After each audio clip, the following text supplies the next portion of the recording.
didn't vote for Perezhivanie. Judy definitely did vote for identity. But Judy, as we are living in democratic society, we have to follow the decision of the majority.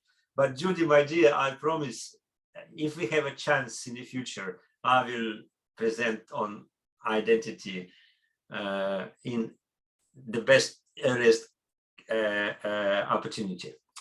Well, but the topic on demand, topic which comes from the participants, is about Perezhivanie.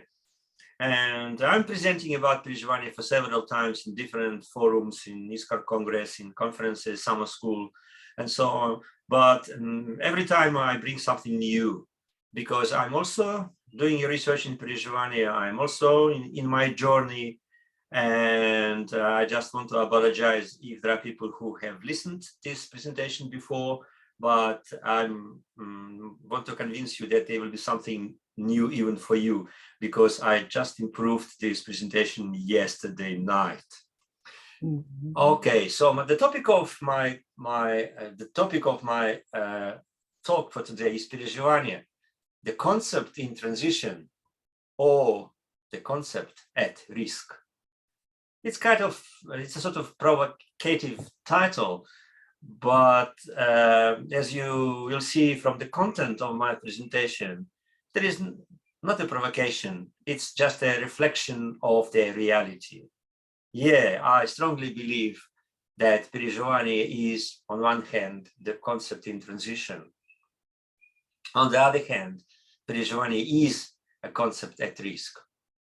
And that's what I'm going to do is we'll start with this, and then we will come to Vygotsky, and we will ask Vygotsky what Vygotsky means by Perezhivanie, how Perezhivanie is presented in Vygotsky's writings, because he probably is the one who understands what Perezhivanie really is. Okay? Ready to go? Fasten your seatbelts and be ready for takeoff.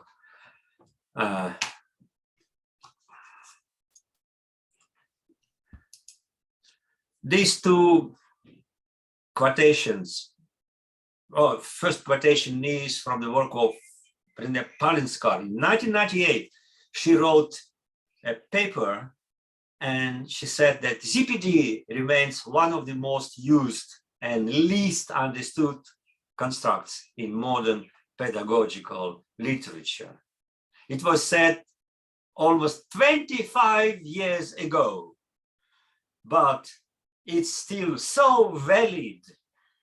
If you Google ZPD, you will find a lot about ZPD in Google, and all these 95% of this is absolutely rubbish. It's based on the misunderstanding of what ZPD actually is. But my topic for today is not ZPD. My topic for today is Perezhivanie, and the second sentence in this presentation is my words. Nikolai says, that's Nikolai Veresov says, Perezhivanie remains one of the most used and least understood constructs in modern literature.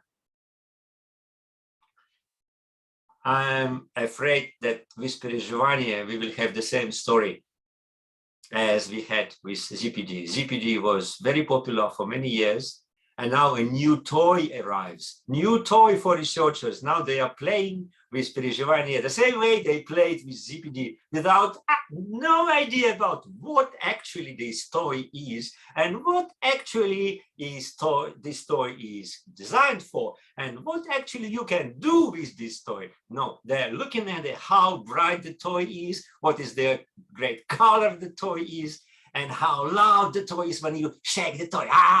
So that's what happens. Sorry, I'm very emotional today. Please divide it into two, okay, because I'm Russian. Well, these are the papers. I just randomly selected some papers touching Perezhivanie from different aspects. I'm not saying these all are great papers. It's just a random selection. You see how many publications about Perezhivanie we have. 15 years ago, there were no publications about Perezhivanie in Vygotsky, zero.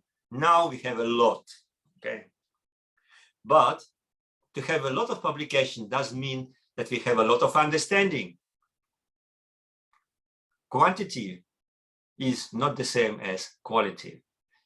Even having a lot of publications about Perezhivanie, even in the high-level journals, even in the Q1 journals, we still have problems. And I want to share what are the problems, why Perezhivanie is so difficult to understand.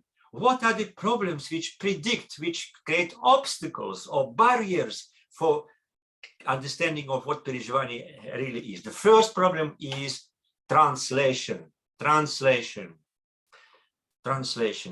So this is the kind of evidence. So in volume 3 of Vygotsky, the editors of volume 3 in 1997, they say Vygotsky used the word Perezhivanie, which means experience or interpretation. That's what the author, that's what the editor says. But at the same time, in the Vygotsky reader, in the Vygotsky, Van der Veer and Walsener are saying, no, neither emotional experience, no interpretation are fully adequate translations of the noun. Its meaning is closely linked to that of German verb erleben or vivencia in Spanish.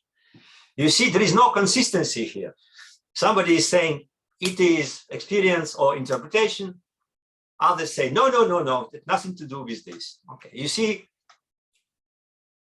different approaches, different opinions. Okay, another example. It's from volume 5. Oh, sorry, volume 4. Volume 5. On the left, this is volume 5 plenum. On the right is my translation from the Russian original. If you compare left and right, you will see an interesting difference. For English-speaking readers, the text says, experience must be understood as an external relation of a child to a factor of reality. But original Russian edition says, what Vygotsky really said is that Perezhivanie must be understood as an internal attitude of the child or a person to one moment or another of reality. Even though we all are having English as our second language, even though we can understand the difference between external relation and internal attitude, right? This is another example of translation. And this is only one of many examples of how Perezhivanie was translated. And one more example is this. Again, on the left, it's from Vygotsky's plenum. On the right is Russian original, my translation.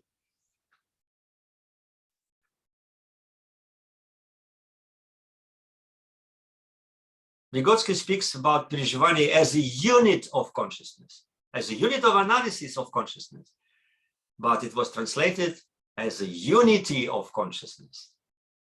But there is a difference between unit of analysis and the unity, which is the system, which is the whole. We can analyze using units. Unit and unity is not the same. In Russian, its unit is единица and unity is единство. For many of you, it might sound the same, but it's not. Единица and единство are different. So these are examples of mistakes in translation, and therefore this is the reason why people understand Perezhivanie so differently, because there are mistakes in interpretations and even how to say, bad mistakes in translations. So that's the reason. That's one of the reasons of the different interpretations. So let's go further. Then there is no consensus in academia. What is that Perezhivanie? Is it just a word Vygotsky is using? Or is it a scientific term? Or is it a theoretical concept? And if it's word, what does it mean? If it's term, what is a term of. If it's a concept, theoretical concept, what is the content of this theoretical concept, and how this theoretical concept is related to other theoretical concepts in Vygotsky. For example, the concepts of social situation of development or zone of proximal development, because when we speak about scientific concepts, we have to understand the place of this particular concept within the whole theoretical construction. Otherwise, it doesn't make any sense to speak about any kind of concepts. But you see from these two quotations, the same year, 2002, 2003, the same author says that Perezhivanie is a concept. The concept of Perezhivanie describes the way in which the participants, blah, blah, blah. And next year, the same author, Malbrook-Mann, is speaking about Perezhivanie as a term. This term refers to the way children perceive emotional experience. So, unclear. You see how many unclarities. There is no consensus about what Perezhivanie is. There is no consensus about how Perezhivanie might be translated. There is no consensus about what Perezhivanie really relates to. There is no consensus in anything. So, and in this situation, people can interpret Perezhivanie the way they want, the way they like. And they say, oh, there is no canonic reading of Vygotsky. My reading is correct, and your reading is correct. Everybody's reading is correct, because there is no, as they say, there is no canonic reading of Vygotsky. I hear this by my own ears. Somebody told us last year, hey guys, there is no canonic reading of Vygotsky. No. Yeah, maybe there is no canonic reading, but what is the problem is that there is a canonic misreading for many years. That's the problem. Okay, and so given this situation with all these difficulties, obstacles, barriers, the summary of this is this. So we have at least two different problems. Problem one is Perezhivanie just a word Vygotsky is using? Or is it a term which is very specific terminology applicable to some specific phenomena? We are naming this. Or is it a theoretical concept? Or is it just an observable phenomenon, something we can see, we can feel, we can collect as a data, we can analyze as a data, we can make a video or what? So the second problem is, if this is a phenomenon, what it includes. And if you look at this literature, okay, and more, you can see that some people are speaking about Perezhivanie as emotional experience, interpretation, imagination, creativity, perception, living through, meaning making, appropriation, internalization, understanding, and cognition. So there is nothing in our mind which is not connected to Perezhivanie. If you read the literature, you feel completely lost, because there is something which is related to all of this. That's why people are becoming panicking. They say, well, what is this actually? If it's related to everything. Well,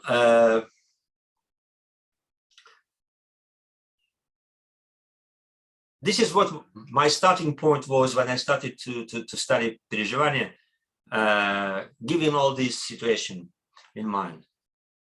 Yeah, Perezhivanie is about all of this, but it's not a synonym of none of this. And then I'm coming to my friend, to Fernando González Rey, whose name was mentioned several times today's morning. And there's one of video presentation of Fernando when he speaks about Perezhivanie. And he speaks about Perezhivanie as a concept in transition. Concept in transition means that, according to González Rey, Vygotsky did not formulate a clear concept of Perezhivanie, and it was a concept in transition. It was a general concept which did not have enough, Vygotsky didn't have enough time to conceptualize, to make a final conceptualization. That's why it's a concept in transition. That's the opinion of my friend Fernando Gonzalez Rey. And of course, we had a debate about this, but I want to appreciate his contribution. Unfortunately, the debate was tragically interrupted in 2019 when Fernando passed away. But as we see, he has his students and followers, Daniel, Jose Fernando, and others, the people who presented today's morning. Well, we had different understandings of Perezhivanie, but however, I want to share my understanding with all my respect to my friend Fernando. The situation with Perezhivanie, the same situation with ZPD, and today the same situation with the whole theory. It reminds me what Margaret Gredler said 10 years ago. She was speaking about discreditation of theory when the popular view is found wanting. It's about how the public needs simplified versions. So this is my response to John saying that simplification is unavoidable. We need, no, not always. So because it might be, so there is a border between simplification and discreditation. No, John, I don't want to discuss this now, but I'm just sending you to Margaret. But she said this 10 years ago, but what I see now is a process still goes. And now it seems to me that in some respect, cultural historical theory is more and more discredited by misinterpretation, by canonical misreadings of Vygotsky. And therefore, that was one of the motivations for me to come back to Vygotsky and ask him, dear Lev Semyonovich, can you please tell me what Perezhivanie is? So, and the rest of my presentation will be about, we will make a dialogue with Vygotsky. We will ask him what he thinks about Perezhivanie. But before we come to him, I just want to show you one more reference from Peter Smagorinsky. Professor, we enjoyed presentation yesterday. Do you still remember Peter Smagorinsky? Yesterday's presentation about defectology? Yeah. And Peter did an interesting research about Perezhivanie, and his conclusion was Perezhivanie thus far remains more a tantalizing notion than a concept with clear meaning. Peter said it 10 years ago, but believe me or not, nothing changed. Perezhivanie still remains the tantalizing notion rather than a defined concept. And what I'm going to invite you to do with me is just to demystify the Perezhivanie asking questions from Vygotsky, and looking at Vygotsky's example, I will show you how Vygotsky applied Perezhivanie as a concept for the analysis of the development. Of course, it will be not only Vygotsky. I will share with you some research of mine, of course, but let's make this sort of a dialogue. Are you okay with this? Should we interrupt for 3 minutes for short discussion? I'm okay because we all are getting tired. I'm not getting tired of you, but you are definitely getting tired of Nikolai. So can we? Okay, we can interrupt for 3-5 minutes for free discussion about what I have already presented. Okay. Any commentaries? Oh, chat. Boom. We can't get enough of you. I also voted for identity. Oh, thank you. Enjoy reading your chapter. Thanks for sharing. Okay. Okay. So any comments? Nikolai, I mean, the fact that we have so many kind of fairly intelligent people sort of claiming some sort of ambiguity here, it's in transition, it's, you know, I mean, clearly you've had a look at it and you have a very clear idea of what Perezhivanie is. And I must admit, I've been privileged to hear you talk about it a number of times. So it's kind of starting to become clear to me. But does that say something about the difficulty? I mean, in a sense, you're right. We shouldn't always simplify. But when we come across this level of confusion, then do we need to think about it not just as an intellectual problem, but a pedagogical problem? How do we approach and make clear this? Because clearly the evidence is that it's not easy. Yeah, it's not easy. Yeah, I agree. Well, the only answer to this question is, I'm sorry, I don't want to say this because it's not good. It's not ethically good. But I think what I did in my publications, clarifying Vygotsky's approach to Perezhivanie, I'm trying to clarify based on Vygotsky. Might be the way to follow. Or you might say that, oh, it's one more reading, okay? But for me, it's not just one more possible reading. I'm trying to, based on original Vygotsky, I'm trying to get into his thinking first. So yeah, well, I know you are not happy with the answer, but I have no other. Okay. Anything else?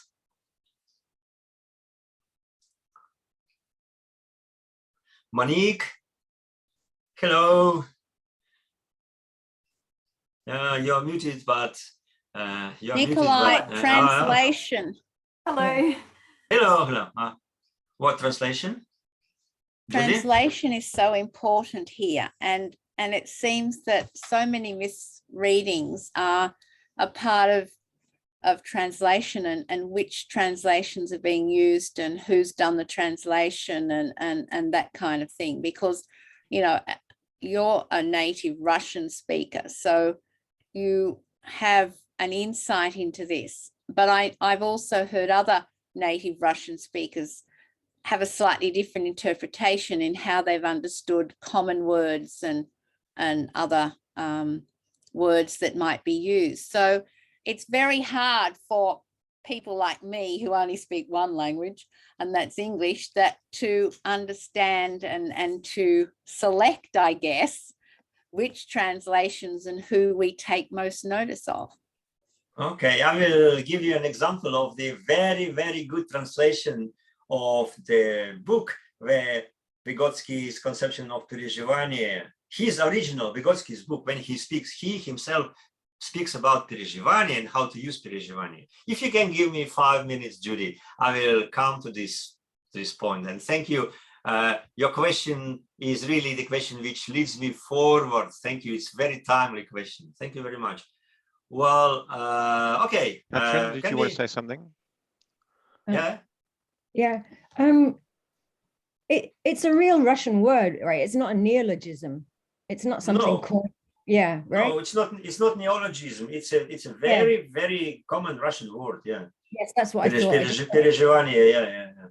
But it's used in everyday context. Yeah. And we use it in the scientific content, and the meanings are quite different.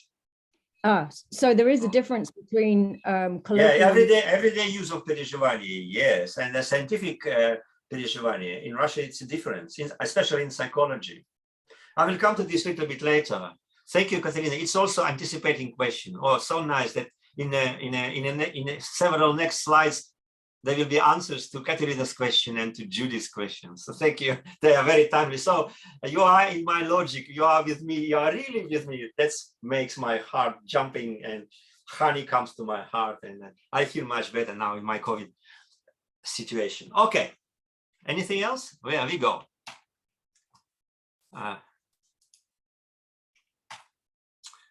And this is the answer to question of John. These are my publications, not all of them, but some of them about Perezhivanie. Not Nikolai's interpretation on Perezhivanie, but Vygotsky's interpretation of Perezhivanie, what Vygotsky himself wrote and how he explained Perezhivanie. I try to avoid to be a kind of interpreter or misinterpreter. I was just trying to reproduce Vygotsky's original meaning of Perezhivanie. I don't know how successful I was, but at least I know a couple of countries when people read my papers on Perezhivanie very carefully, and that these papers are very popular. One of these countries is, of course, Brazil. Okay, well, let's ask Lev Semyonovich, are we still interested in what Vygotsky means by Perezhivanie? I don't know, how about you? I am very interested. And let's ask him. And the first source when Vygotsky speaks about Perezhivanie is this one. Do you know what is this? This is a psychological dictionary, in Russian, Psychologiский словарь. This psychological dictionary was published by Vygotsky and his colleague Semyon Veresov in 1931, but it was prepared for publication in 1927, before even Vygotsky started to develop cultural historical theory. And here is, you can see here, can you see my cursor? Yeah, I think. This is a very small article about Perezhivanie. 1, 2, 3, 4, 5, 6 lines. Dictionary. And this is the answer. If the question is what Vygotsky means by Perezhivanie, answer is here. Vygotsky means this. Can you read it now here? Of course you can read if you can read Cyrillics, but I'm not sure you will understand. What I did for you generously is I just translated these 6 lines. Are you okay to read the English version? Okay, good.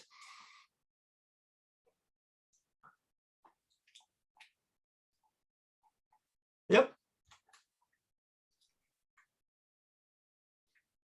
Easy. And this is the answer. Perezhivanie is a common name for any kind of direct psychological experience, which means experience, not opit. Okay, in Russian it's opit. It's like well, everything we experience might be named Perezhivanie. From a subjective perspective, every psychological process is Perezhivanie. Every psychological process is Perezhivanie. What does it mean? Sensation is Perezhivanie, perception is Perezhivanie, memory is Perezhivanie, thinking is Perezhivanie, imagination is Perezhivanie, emotion is Perezhivanie, everything is Perezhivanie. Whoo! Ah! Where is the magic? No magic. Where is the problem? No problem. Every process, psychological process, is Perezhivanie. That's it. But it was written in 1927, before cultural historical theory started to be developed.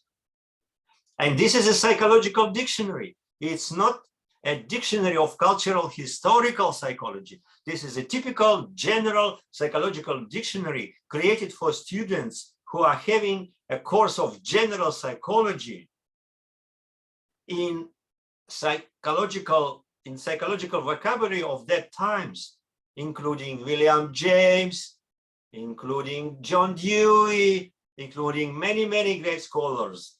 The English word experience and Russian word Perezhivanie was a common use as a synonym of every psychological process. And here Vygotsky just reflects the reality. This has nothing to do with cultural historical theory. It's just a reflection of the general understanding of psychological vocabulary of those times. So, if we want to understand what is Perezhivanie in cultural historical theory, this is not the answer, because this is not about cultural historical theory, despite written by Vygotsky, by the way. Okay, we have to forget about this now. But what is important here is that Vygotsky distinguishes between the process of Perezhivanie and the content of Perezhivanie. We will come to this later. And now we are coming to the answer to Judy question. Dune. Springer, 2019. Vygotsky's Pedagogical Works, Volume 1. Volume 1. Yesterday we were speaking about Volume 2 and Volume 3. In Volume 1, in lectures on pedology, in one lecture, which is lecture 4, the problem of environment, Vygotsky presents the concept of Perezhivanie. Vygotsky explains the concept of Perezhivanie. And Vygotsky gives an example of how the concept of Perezhivanie might be used as an analytical tool for the analysis of the situation. And Vygotsky gives several examples of what Perezhivanie is and how we can use this as a concept. One of these lectures, as you know, was translated in 1994 in Vygotsky's Reader, but again, there were a lot of mistakes. Here is the book which we did with David, and that lecture 4, we tried to do the best translation. I don't want to call it the golden standard, but at least there are no terrible mistakes there. Okay. Well, let's now open this book and just take a look. The first point is that Vygotsky separates two meanings of Perezhivanie. My students call it P1 and P2. That was a nice distinction. So what is the first meaning of the word Perezhivanie in Vygotsky's texts is P1. P1 is Perezhivanie as a certain psychological phenomenon we can observe. It's a kind of empirical reality. That's a P1. We can observe, we can make a video of, or we can then analyze. This is P1, empirically, phenomenological aspect. And another meaning of the Perezhivanie in Vygotsky's text is Perezhivanie as theoretical concept, which is not empirically observable, because concepts are not things we can observe. Concepts are abstractions. Concepts are theoretical abstractions we use, or generalizations we use as analytical tools when we analyze the data. Okay. And the problem is that for the reader, Vygotsky never explains in which meaning he is using this. He just speaks about Perezhivanie, but you have to be very careful. When you see the word Perezhivanie, you have to ask yourself, is Vygotsky speaking about Perezhivanie as an empirical phenomenon, or he is speaking here about Perezhivanie as a concept? So for him, it was obvious, but not obvious for us. So please be careful. And then let's now, if you have time, I think we do have, I will present first P1, if you like, and then I will come to P2. Are you okay with this? Yeah. Okay. Now let's forget about P2. Forget about theory. Forget about. There is no theory in front of us. Empty your heads of the theory. Let's look at P1. What is Perezhivanie as P1? And this is how Vygotsky defines.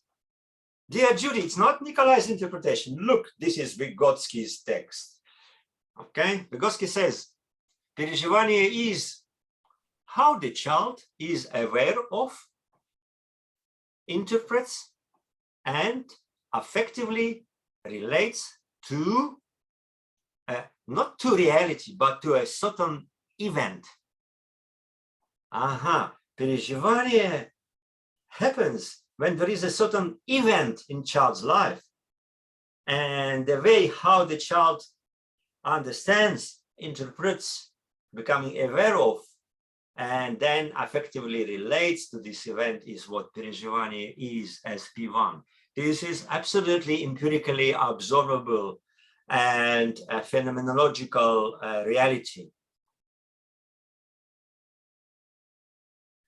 And because of this, Perezhivanie helps us to identify those personal features of a child or adult that have played a role in determining the attitude to a given situation. Different people being in the same situation react differently. Their attitude is different. Why? Because they have different personal features, personal characteristics. For example, age. 3 children in the same and in a different age being in the same event might interpret the event differently because of their age, or because of their gender, or because of their personal how to say, using Fernando's subjectivity or subjective configurations. And because of this, we can then identify these personal features. Through an analysis of Perezhivanie, we can find what are the personal features, what are the characteristics of the personality which really determine the way the person reacted to the certain event or situation. Well, this is an example. Look, they're not children, okay? Somebody is asking that, is the Perezhivanie acceptable for adults? Look, yes. Exam results published on the wall, and students came to see their results. There are 4 students looking at the wall. So they definitely are not happy with their results, but how differently they react. You see the girl crying. You see the boy next to her being surprised. What? You see the third boy looking very skeptically and suspicious. And the last one, what? With the coffee, what? You see, the same situation. The attitude is different. Why? It speaks about them, right? It speaks about what kind of people they are, right? Because the girl definitely imagines what happens to her when she comes back home saying to mom that she failed the exam. Of course, I'm guessing, I don't know, but what I'm saying here, what Vygotsky is saying here is that Perezhivanie does not only relate to emotions. Perezhivanie is much deeper, much more complex and multidimensional than just emotions we can see on the faces, on the surfaces, so to say. Because everybody of these 4 students are not only emotionally react to the situation, they interpret the situation differently. Their perception of the situation is different. Their imagination is working differently.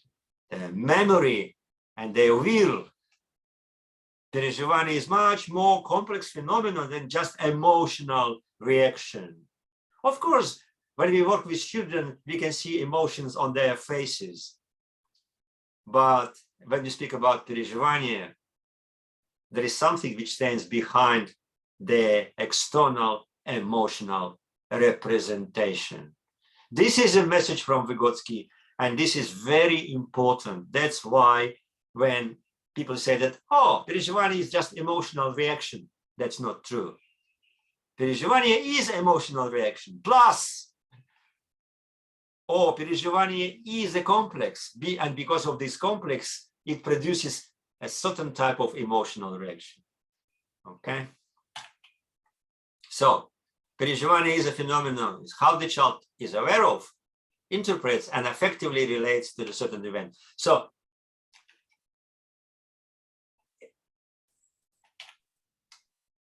and beyond the surface, there is a complexity which cannot be seen on the surface.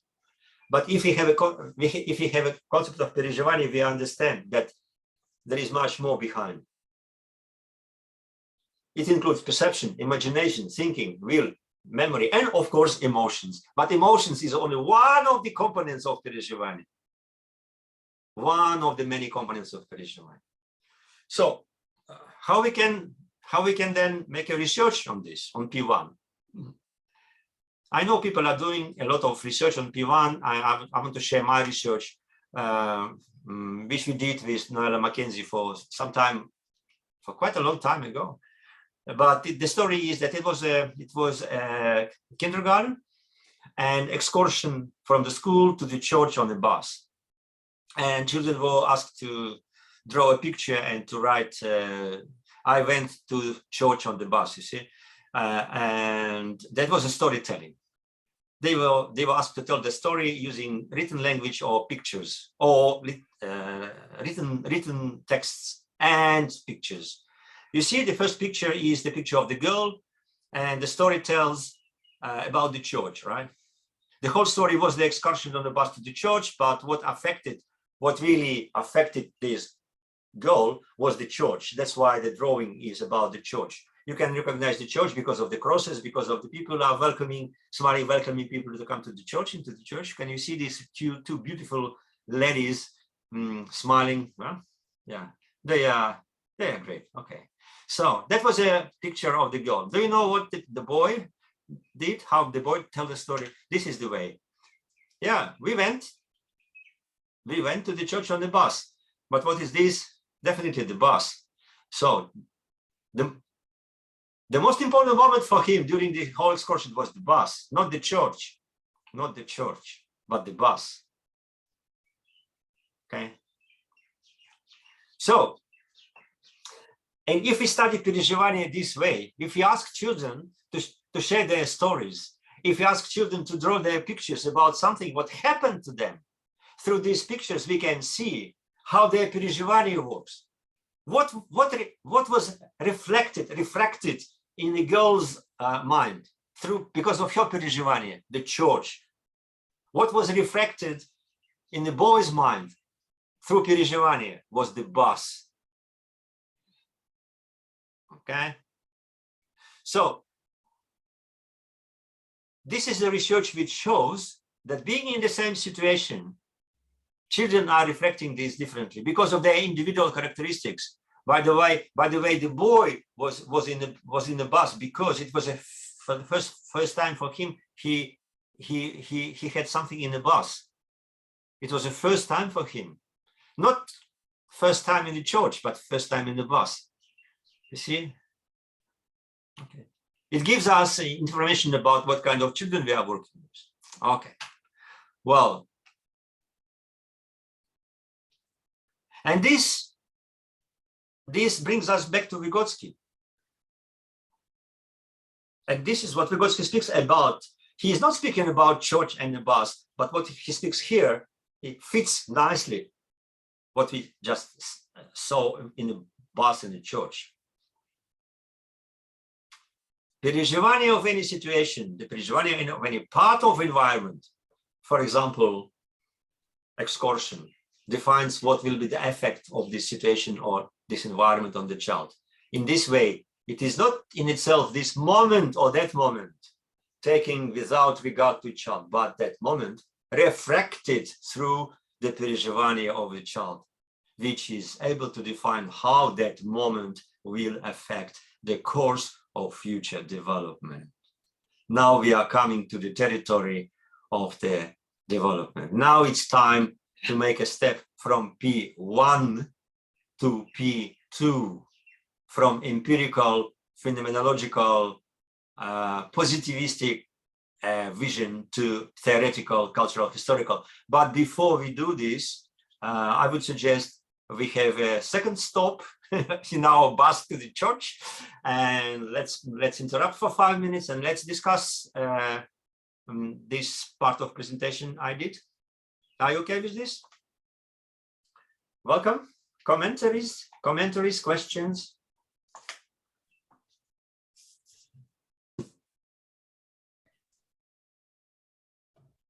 Yeah, Katerina, please. Can I ask how it would be used by an ordinary Russian person in what kind of context would they actually say the word Perezhivanie? Ordinary Russian context? An ordinary person who might use that word Perezhivanie in an utterance. Yeah. Well, one of the examples is that, for example, okay, I was a professor in Murmansk in Russia, and I came to the university to examine the student for exam, and I saw the student standing in a corridor waiting for me, and they were so nervous, like because they know Nikolai is wow, he's so tough. It's difficult to pass exam. Wow, he never gives an excellent grades. Blah blah blah blah blah blah. And I could see that like, and this is what Perezhivanie said. I said to him, Perezhivайте. So they are nervous about something which will happen. So, but even their nervous are doing this differently. Somebody is just sitting and deep breathing. Somebody is nearly crying. Somebody is just eating something. Somebody is just trying to read the book. So this is a Perezhivanie, and maybe you know how strong you are in Russian. I think you are. Let's say I just was at the Bakhtin conference where it more and more came to me, but it's not on the tip of my tongue. Japanese is mostly here right now. Yeah, so, but yeah, I'm reading Bakhtin, so. In Russian? But, yeah. Okay. But not unless I have to, when I want to check, precisely because I want to check the translation of the English versions with the Russian. I'll go back to Bakhtin and kind of what sentence he uses it in. Yeah, because I think he will use Perezhivanie. Yeah, so you used it there as a kind of command, kind of get through it, or Perezhivanie. Well, yes, we can make a Perezhivanie about divorce, for example. When somebody divorced, it's a Perezhivanie. It's a kind of traumatic event. How to overcome the traumatic event? It might be Perezhivanie, purely imaginary, that the students are saying, "Oh, what happens tomorrow?" and they begin to Perezhivanie even before something happens, so which makes them out of order. So it might be a kind of very dramatic collision or event or something like that. But this is the everyday sense, it's an everyday sense. But in the scientific sense, in psychological, as we already saw, Vygotsky also said, as many others, that Perezhivanie is just a general umbrella name for any psychological process which is not related to any trauma or drama or whatever. Okay. Yeah. So in colloquial use, sorry, I'm taking up your time. In colloquial use, it is related to any traumatic, yes, or dramatic or intellectual or social, emotional things. But not in the psychological terminology. In psychology, it was different. Okay. Yeah, I thought. Thank you. Yeah. It's okay. Thank you. Clarification is important because things which are clear for me might be not clear for you because I'm not a good teacher. So good teacher makes it clear for everyone. But okay. So you are helping me to be a good teacher because if something is unclear, ask me a question. I will clarify, and then I will be then a good teacher. Anything else? Thank you, Catherine. Thank you. Oh, I see Leslie. Oh, I see Leslie here. Hello. Hi. Hi. I'm just absorbing everything, but it is for me. I'd always just use that common term of translation, lived experience. So you are introducing all of these other dimensions that I've never really gone into. Yeah. So it's good. Yeah.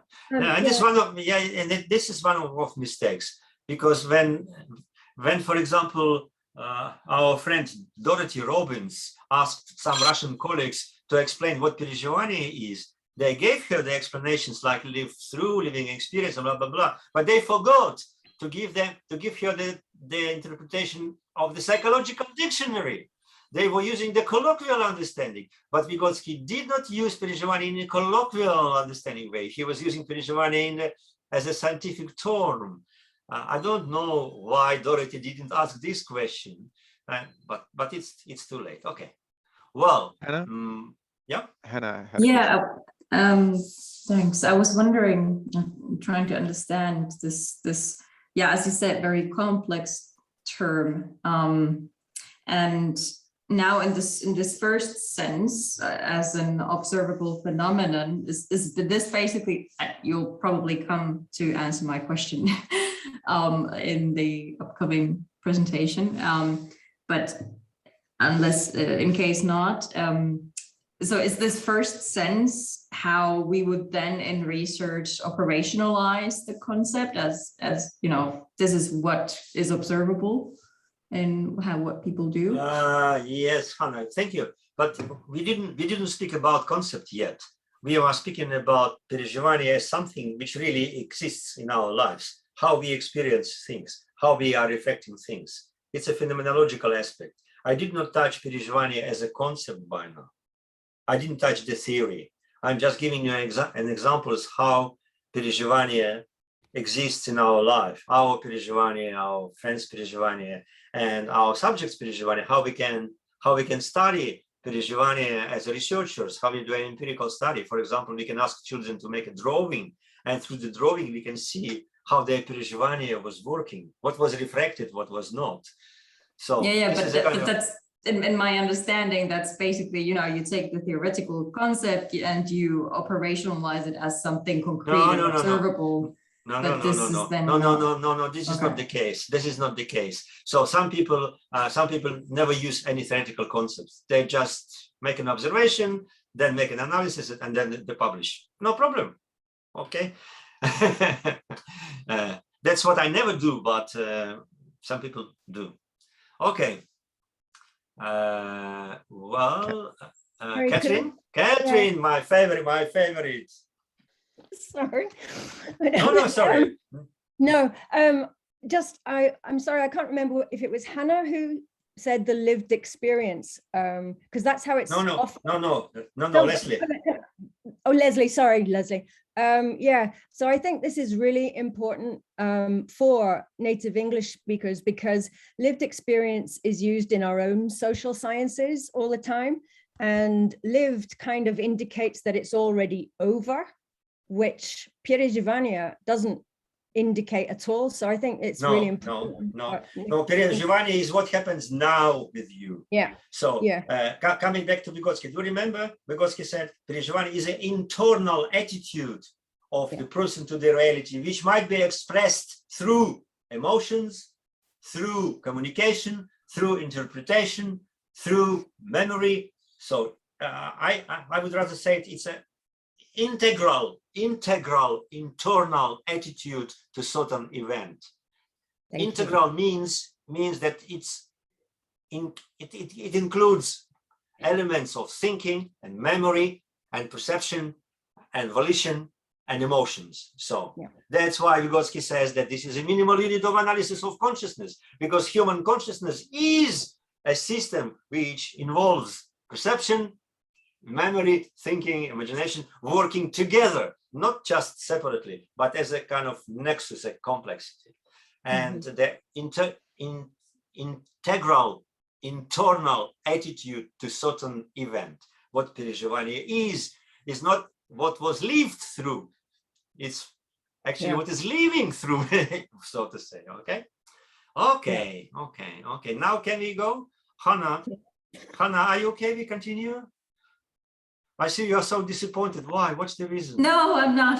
It's 4 a.m. so I'm just like... Oh yeah, okay. Thank you for your support. Without you, I don't know how can I cope this. Okay, coming back to Vygotsky 2019. Look, I'm still keeping pedagogical works. I'm still keeping this book.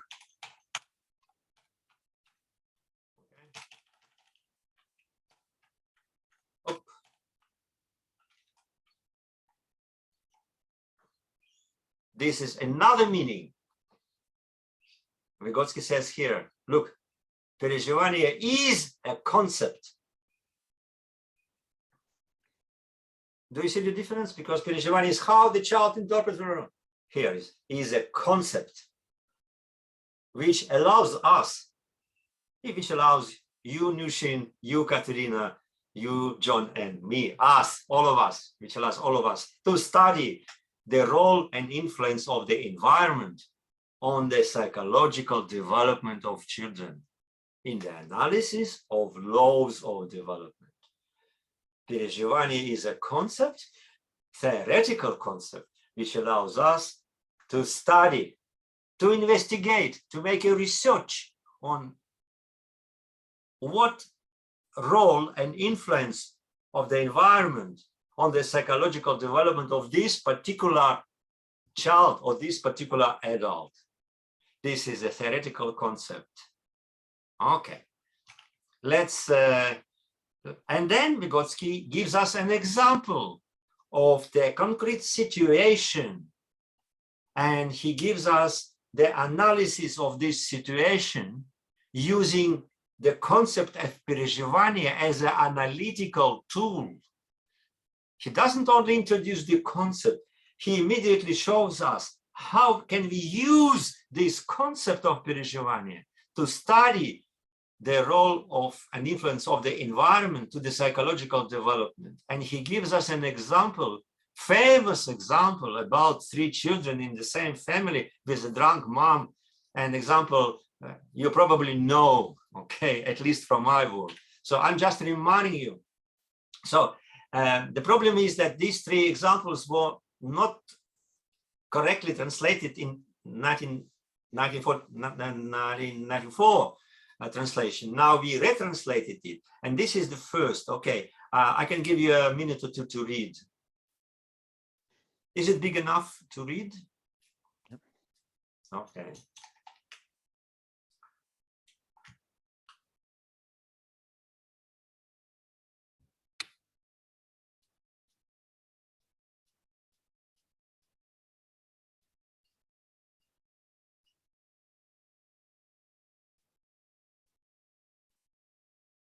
Okay, so Vygotsky gives an example from his studies, from his laboratory. So the social situation is terrible, yeah? And Vygotsky says, the children live in a situation of terror and fear in connection with these conditions. But each of the children presents a completely different picture of developmental disorder. He speaks about disorder, but however, disorder is also a developmental outcome, right? Due to the same situation. Being in the same situation, people demonstrate 3 different developmental pictures or outcomes. Why? Somebody might say, there were different situations, but Vygotsky insists the social situation, objective situation is the same. But how the people respond is different.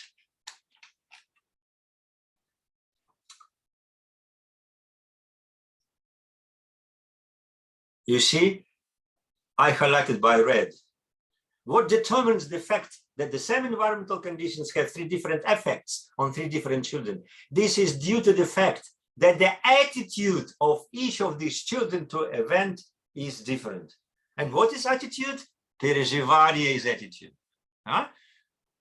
And so depending on 3 different Perezhivanie of one and the same situation, the impact that the situation has upon their development turns out to be different. This is an example how Vygotsky makes an analysis of the situation using the concept of Perezhivanie as analytical tool. Perezhivanie here explains why the children's reactions or outcomes were different. I'm sorry, I don't show the whole story because I'm pretty sure you know the story. The first child was just panicking and trying to hide himself. The second child was in a conflict position. On one hand, he loves the mother. On the other hand, he hates the mother. So the last child took a role of an adult to take care about mom and the other children. So they are different. So they have they are different children, different characters, different ages, different social configurations, so to say, or subjectivities. Therefore, their reflections were different, and therefore their reactions were different. So, and Perezhivanie is a concept which helps us to understand, to analyze why it happened that being in the same social situation, they had 3 different social situations of development. In one social situation, they had 3 different social situations of development. It might be very strange, but what follows from this? What follows from this is a theoretical distinction. That's what Vygotsky gives to us. He makes a theoretical distinction between 3 different things. First, social environment.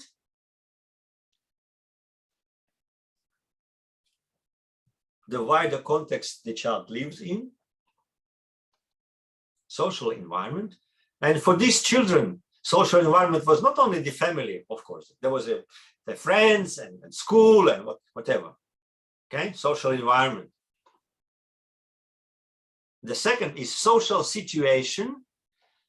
Social situation is a part of the social environment, an event, a social event, something which happens. And this something is an event the child is involved in. He's not just an observer of what happened, he is involved. And situation, and in this situation, the child reflects some moments of this situation individually, and therefore the same situation affects differently to different children. Okay, and point 3 is a social situation of development, because in the same social environment, in the same social situation, because of different children, we have a picture of 3 different social situations of development. Because these social situations of development were created by different Perezhivanie of 3 different children. And as there were 3 different Perezhivanie, there were 3 different social situations of development. And this is so important, because when we say social environment is the source of development, yeah, social environment is the source of development. That's true. But social environment begins to work as a source of development only through the social situations of development. When there is no social situation of development, social environment is just a surrounding. That's important theoretical distinction, which I think we can learn from Vygotsky here. And what I have developed, I don't know whether Vygotsky will be happy with this, is this. I made a kind of matrix of analysis of these 3 children. You see, the big white round is a social environment. All 3 children and the mom and the family, they are living in a social environment, in the Soviet Union, in a certain city, on a certain street, in a certain house, so social environment. And the green area is social situation, a certain event, what happened. Mom drinks, dangerous situation, mom is aggressive, beating children. This is the social situation. The children and mom are involved. And there are 3 children within the social situation of development. And there are 3 prisms. The same social situation was reflected differently. And because of these different reflections, the red rounds are social situations of development. As you can see, there are 3 social situations of development: CCD1, CCD2, CCD3. And because of these 3 different social situations of development, children reacted these differently. So the first child just hiding, panicking, the second child ambivalent, and the third one taking the role of adult. This is a general matrix of analysis of how Perezhivanie works within the social situation of development, which is within the social situation, which is the part of the social environment. Well, I think, and I have published this, it's published, and now we are writing a book with my colleague, one colleague from Monash and one from China. We are trying to use this general model to re-establish the understanding of contexts in child's life. Context, not in the sense that family context, school context, but context as types of social environment, social situations, and social situations of development. Contexts in child's play, contexts in child's learning, and so on and so on. So it becomes a kind of matrix or universal model which is applicable to any empirical research. If you have in mind any research about this, you can use this as a universal model which gives you a theoretical framework. Because look at frameworks: social environment, social interaction, Perezhivanie, development, social situation of development, and drama. So lots of things here. Well, and I will finish, as I have 10 minutes, I will finish with the very important, how to say, contribution. Oh, no, it's not a contribution, it's our proposition. Proposition of the special type of Perezhivanie and special concept, which is called dramatic Perezhivanie. Because definitely in Vygotsky's example, it's a dramatic Perezhivanie. It's not just a Perezhivanie, it's a Perezhivanie related to some dramatic event in their life. Vygotsky doesn't use the word dramatic Perezhivanie. He just speaks about Perezhivanie, but definitely this is a dramatic Perezhivanie of children because of the situation. And for us, dramatic Perezhivanie is individual reflection of a not just event, but dramatic event or situation in our life. And this is, as you see, related to the principle of drama for the genetic research methodology.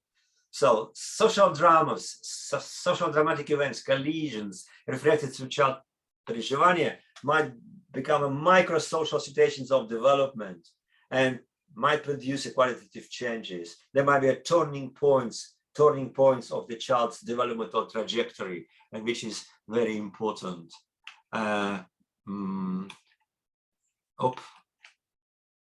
Okay, yep. And this leads me to one more idea of Vygotsky, the idea which is not as known, but very important. This is what Vygotsky said: the psychology must be developed in the concepts of drama, not the concepts of processes. Wow. We are speaking a lot about cultural historical theory is about the processes of development, dynamics, processes. But then Vygotsky says, Vygotsky must be, not might be, not is likely to be, no, must be developed in the concepts of drama, not in the concepts of processes. It shows that how important the concept of drama, dramatic collision, dramatic transition was for Vygotsky. For dialectics is quite clear, because for dialectics, contradiction is a moving force for development, and drama is a form of the contradiction. But I take this very seriously. And from my point of view, Vygotsky introduced the concept of Perezhivanie. Is one of the concepts of which is related to the concept of drama, because not in the concept of drama, but in the concepts of drama. It should be several concepts, not only one. And from my point of view, this is what might be the system of concepts. I'm aware of time. Well, if we speak about development from the point of view of the source of development, of course, we need the concept of social situation of development, because only through social situation of development, social environment becomes a source of development. Good. If we are speaking about development from the point of view of contradiction as a moving force of development, of course, we need the concept of drama, because drama is a form of existing contradiction between two people. And Vygotsky says that in our experiments, we have to come back, we have to unfold the higher psychological processes into an initial form. What does it mean to unfold the higher psychological processes into initial form? What is that initial form? Vygotsky says initial form is a small drama. Every higher psychological function, before becoming higher psychological function, existed in a form of the social small drama between the people.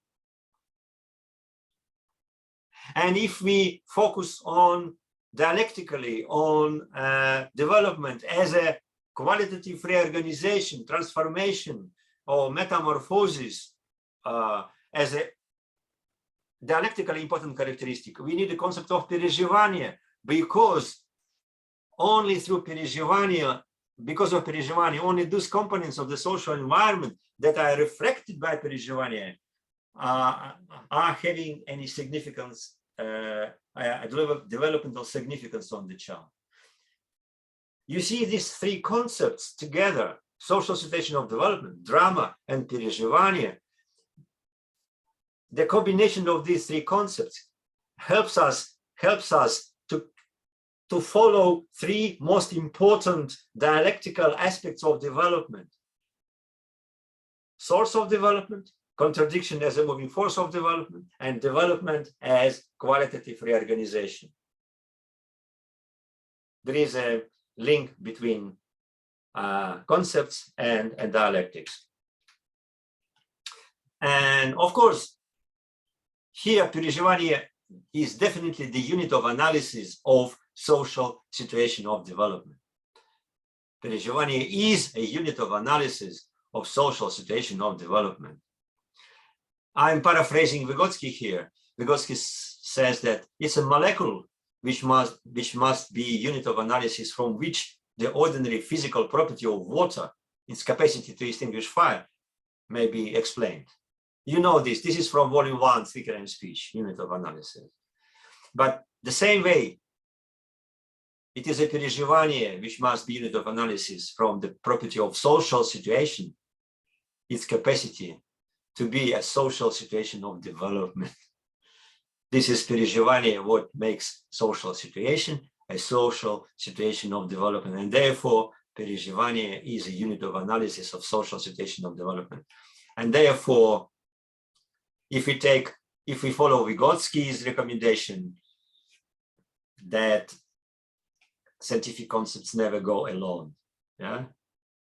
System of concepts. This is a minimal system of concepts we can use and we should use.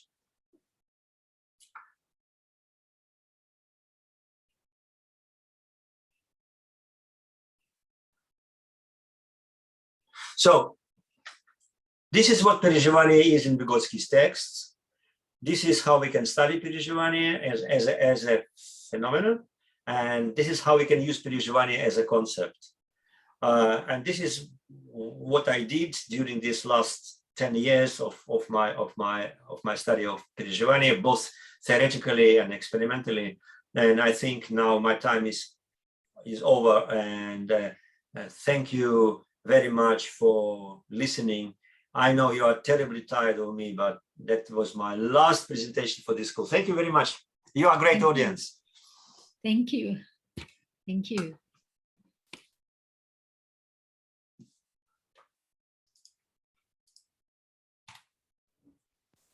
I think we still got 10 minutes, right? So does anyone have a question for Nikolai? Oh. I have a question, Nikolai. The way that Yes, Charlotte. the way that you P1 and P2, the way that you analyze the text when you're going in and reading Vygotsky, is that how you read his text? Like you're looking for the empirically observable phenomenon, and then you're looking at the theoretical concept? Because I like that was really clear to me. Is that what you do with other concepts?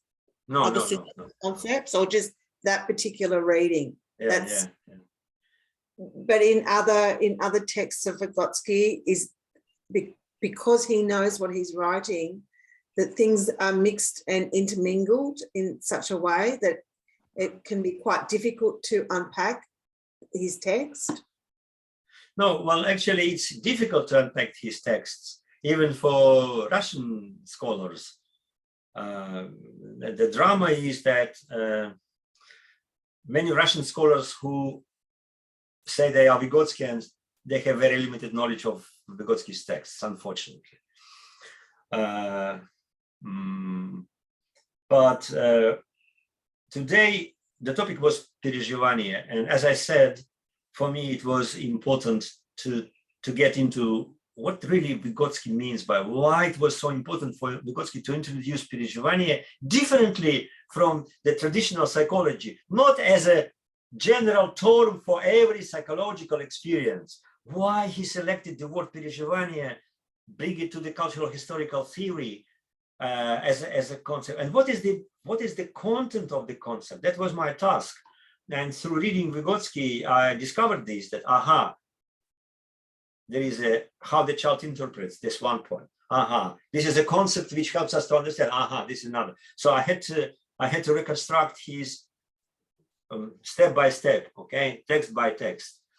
And then to make sure that I'm on the right track, I try to make my research. As you see, I did research on the empirical studies of Perezhivanie through the pictures and drawings with Naila. And I say, it works. It really works. It really works because, look, the children are reflecting things differently. This is how they interpret. Okay, good. And then I started to make a research about how to apply the concept of Perezhivanie to analysis of the course of development, and my PhD students did it. Now we are still working on that. At least now I understand why Vygotsky introduced this concept and why Vygotsky introduced this understanding of the complex phenomena, which is not emotional experience only, which is much more and deeper and stronger and complex, which is not just living through. This is a very strong theoretical concept, which is related to other theoretical concepts, right? It has its place within the whole theoretical system of Vygotsky. That was my task to discover. And now I'm testing, do I understand correctly? And it seems to me, yes, because, well, because it works. And Vygotsky gives us a fantastic example. Look, the example of analysis of these three children, step by step, describing social situation, describing different reflections, describing different social situations of development, explaining their developmental outcomes. Very good matrix, very easy to follow, but very strong. Yeah. Nushin? Hi, everyone. I have a question. I was hesitating a lot. Nushin, Question. unbelievable, you have a question. Wow. Yeah, so I tend to confuse a lot myself. So please excuse me if my question is not very intellectual. No excuses for you, Nushin. No, you are such an advanced researcher. No excuses. Thank you so much. I was thinking that when as a researcher we are observing someone's behavior, it's like a human behavior is, I suppose that it's combination of different psychological, like higher psychological function, like thinking, memory, will. So my question from the day one that I start cultural historical was that how we can extract one higher psychological function and research it when they are interacting in complex way to each other. So do you think is Perezhivanie the answer for this, that like it combines and integrate all these higher psychological functions? Okay. Thank you, Nushin. First of all, my reaction is that behavior, the child behavior. Where are you? Disappear? Here. Behavior is not a combination of higher psychological functions. Behavior is a system of action. Okay, but through behavior, we can see higher psychological functions, right? Behavior is not equal to higher psychological functions, right? We are using our higher psychological functions to organize our behavior, to control and master our behavior. Would you agree? Yes. Okay, so just a clarification. So don't think that behavior is a combination of functions. No, it's not.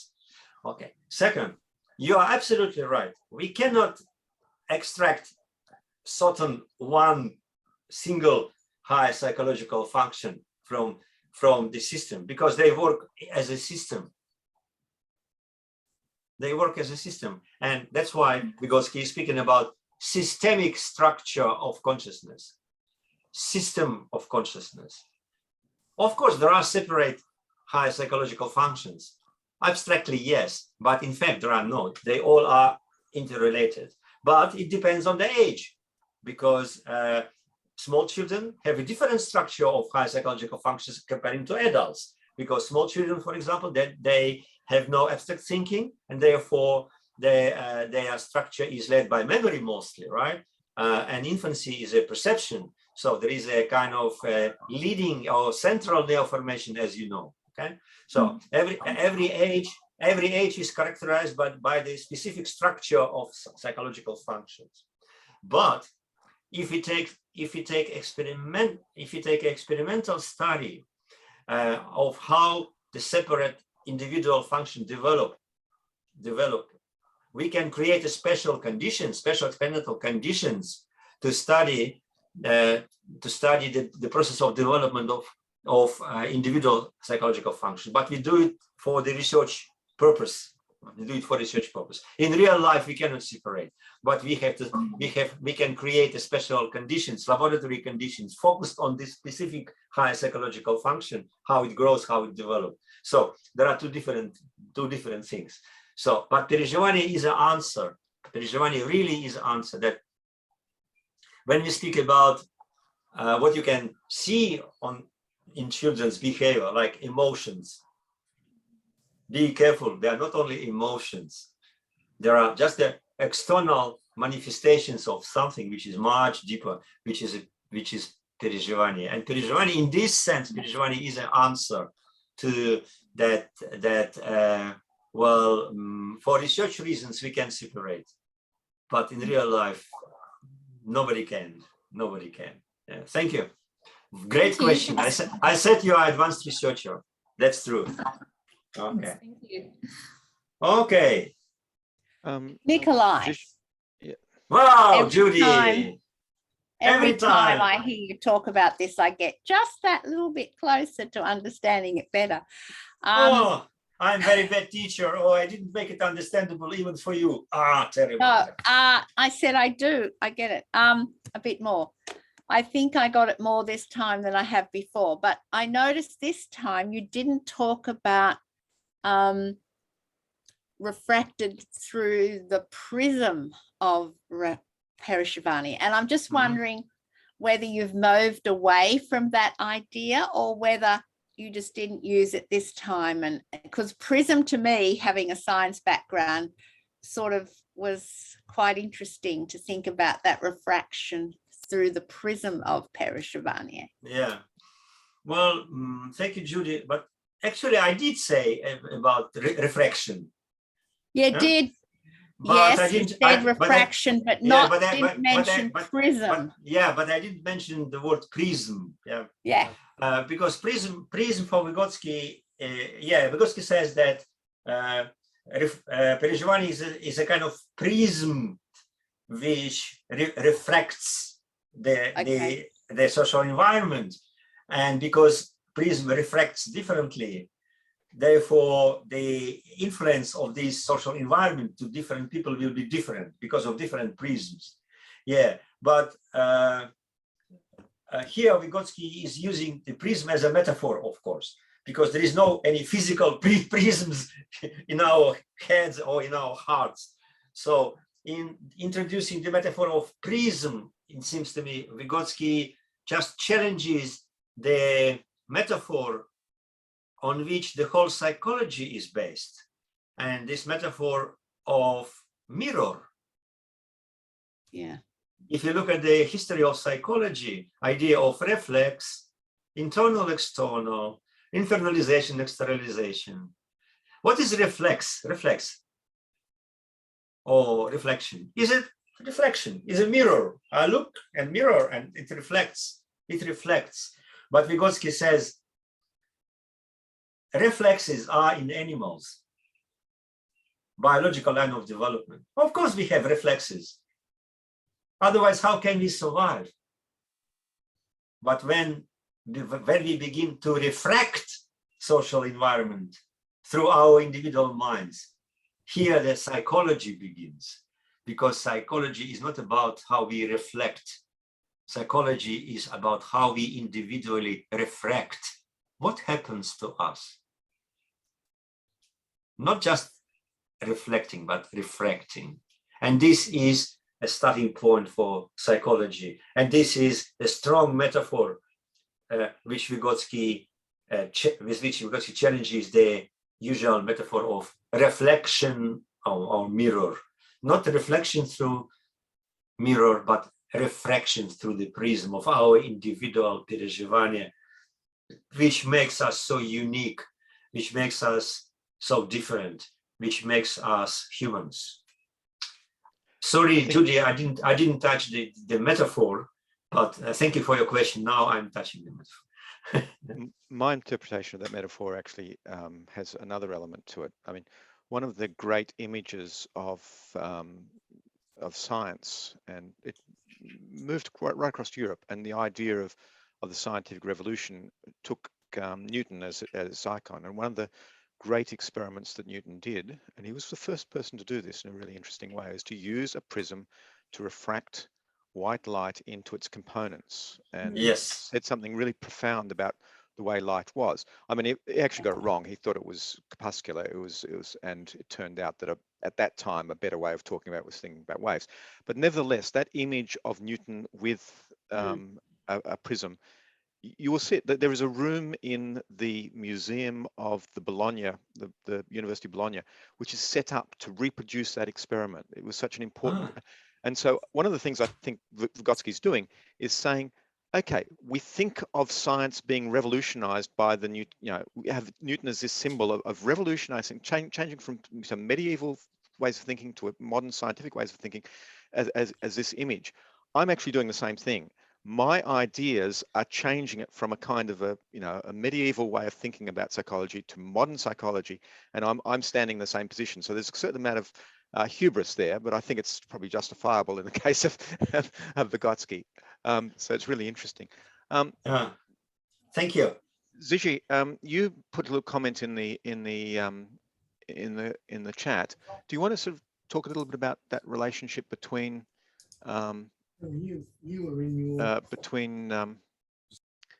social situation development and Perezhivanie? Is that still a question or of interest? Yeah, I'm still curious. I'm not sure. So I just heard about that. The Perezhivanie is a unit of social situation of development. So I was wondering, would that the social situation of development is the end result of the Perezhivanie? Or well,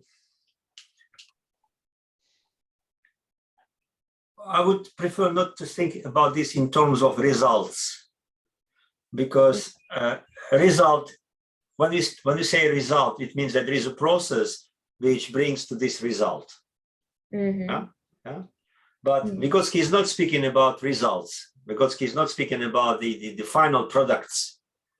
He is speaking about the that dynamic situation. And what is the social situation of development? Social situation of development is a system of interactions, ongoing interactions between the child and the immediate environment.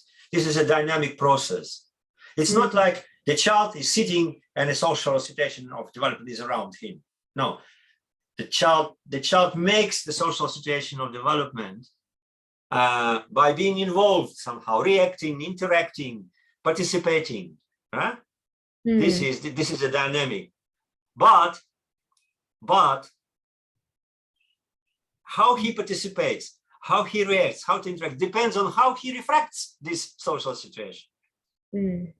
Okay. So it goes all together. There is no result.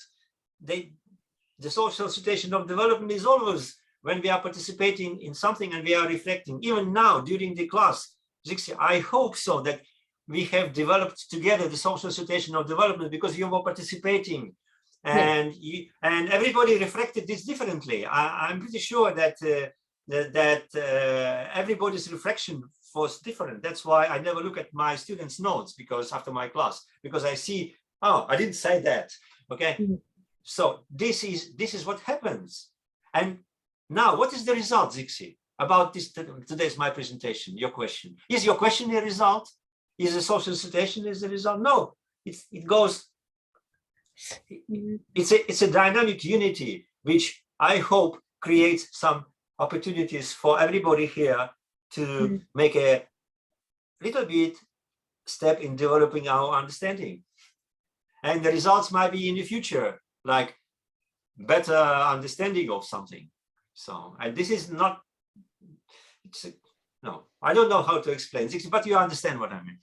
So it's like if we give children a new situation, for example, when we analyze it from the Perezhivanie kind of view, so it's more like a process of development rather than the development itself. Yeah, and development is a process, right? Yeah. Yes, there's no end result, but it's it's still ongoing. Yeah. This is a kind of system which works, and where we are building our individual trajectory, reflecting this situation in our own way, and making steps, changing this situation again, reflecting this, and so on, so on, so on. So it's like snowball, you know. I totally get it. Thank you so much, Nikolai. Oh, welcome. Okay. Whew. Any other comments? I mean, I noticed Catherine and also Hannah, you've put some comments. Do you want to expand on those at all? Well, just very shortly, because it related to Tsichi's question right there. I was just looking at the figure that you created or that you presented, and I think the word developmental outcome might imply this idea of a result or of a result of this developmental process. Oh, yeah, in some sense, yes, they are resulted in different developmental outcomes. Yeah. So now I was just thinking, if you want to avoid this idea of end result, then outcome might not be the best word for that. Maybe it's not outcome, but like developmental, development trajectory or whatever. Or event or something. Yeah. And I just wanted, Hannah, if you don't mind, to ask you a question again about how to operationalize in the classroom. Well, my question was actually how to operationalize in the research and research. Yeah. Okay. And I was I wanted to ask it again because Catherine, I saw your comment in the chat. So basically, I'm still wondering. I'm still wondering whether this first sense of Perezhivanie helps us in any way to operationalize this theoretical concept, or whether those two things are so separate that the first more observable concrete sense doesn't really relate to this theoretical concept and how we can operationalize it in, for example, analysis. if Well, you I get my probably question. no, well, I probably didn't get your question. I still have a kind of misunderstanding. What do you mean by operationalizing? Well, you know, as I said, like if in a research project, you take this theoretical concept, and then when you work with empirical data, then you need to be able to spot that concept, that theoretical concept in the data. So you need to operationalize it into this concrete level. And that's basically what these two senses to me could do. And I was wondering whether they would work that way. Okay. Now I've got it. Yeah, okay. Yeah. Now I understand why I didn't get the point, because myself and my students, my tradition, we are not operationalizing the concepts to be applicable to the concrete research. What we are doing, we are taking our research questions and we are doing an opposite. We are theorizing the research question. Does it mean that you start from the data and you look at the data? No. We start from formulating a clear research question. This is what every research starts from. For example, I can give you an example of the research question. How learning environment provides conditions for development of students' abstract thinking? Okay, good research question. Or how online learning environment supports development of students' abstract thinking? Oh, perfect. But this is a very interesting research question. But how can you make a research on that? What is learning environment? What is development? What is intellectual development? What does it mean how it provides or how it helps to develop? This all is just something like swamp, you have no. So what I do with my students, after formulating the research questions, we are theorizing the research question.